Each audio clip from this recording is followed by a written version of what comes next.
Well, to get everyone updated, we've had some really interesting weather. I have a map coming up just showing you the severe weather. I've already covered our interesting trip from Liberal, Kansas up to the Denver area.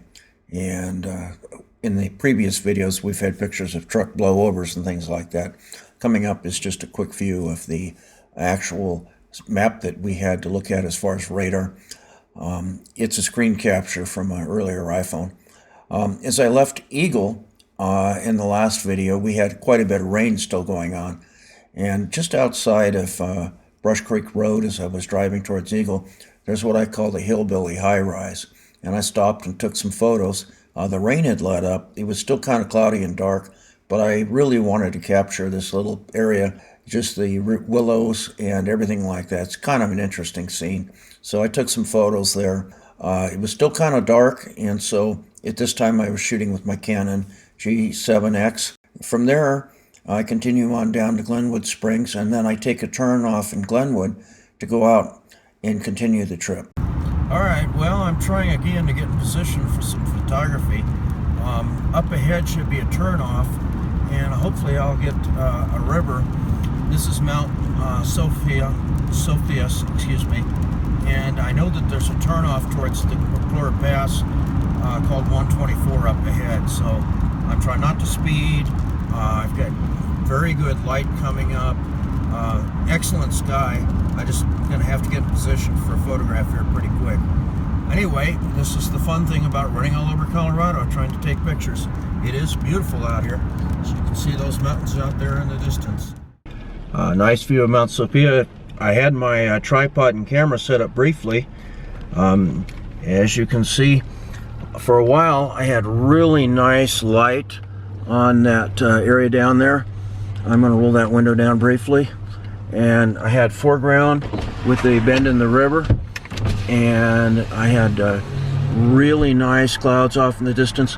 I was actually set up farther forward here on this little rise so I could be above the power lines. So I had a perfect scene as far as light. The valley was lit up, and then my afternoon monsoon came back in, and so here we are. Once again, enjoying a little liquid sunshine in Colorado. I have my D750 set up right next to me here, ready to go.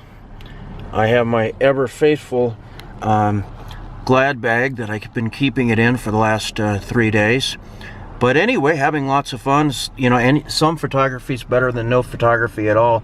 If this lets up, I'll hop out and start doing photography again. Anyway, to all my friends on YouTube, it is a beautiful day in Colorado. As you can see, the scenery is just beautiful. The liquid sunshine, not so much fun. But anyway, I'll be out there in a minute with an umbrella and set up and taking photos again. Hopefully I might get a sliver of foreground light coming back on that water down there. As you can see, it is getting a little lighter, and I might luck out and have my foreground back.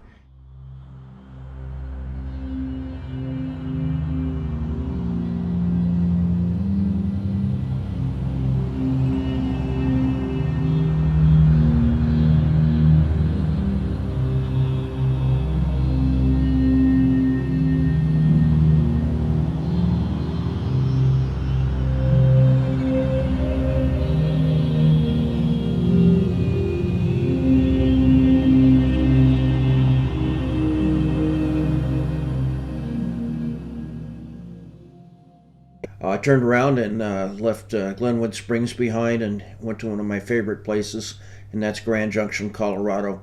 The distance from Eagle to Grand Junction is about 100 miles, and it's a great place to base out of. Grand Junction has a number of scenic points just around it. The Grand Mesa is phenomenal if you have the chance to visit.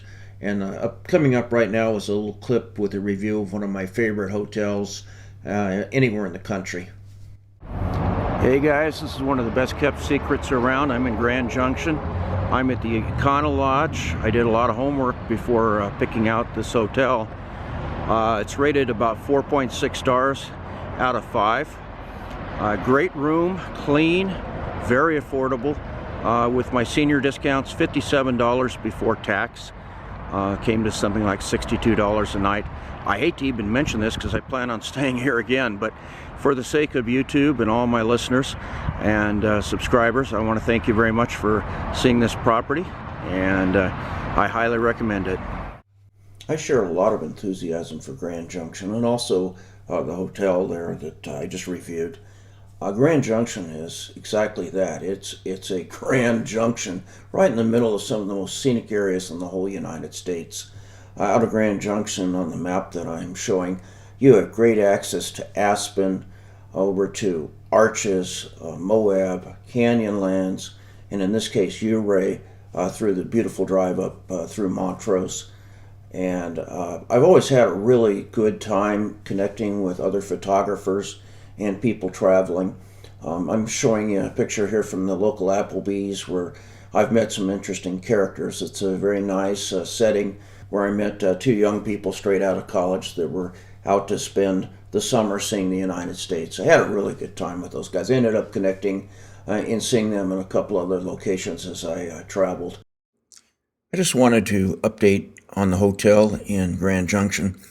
I just, as of this date, January 2024, I went to the Econolodge website, looked at their rates, and amazingly enough, a room's $59 a night right now. What's changed is the state of Colorado's taxes. As I mentioned earlier, that in the old days there was a very small tax. Now it's about 15%. It's 14.75 or some ridiculous amount like that they're tacking on hotels.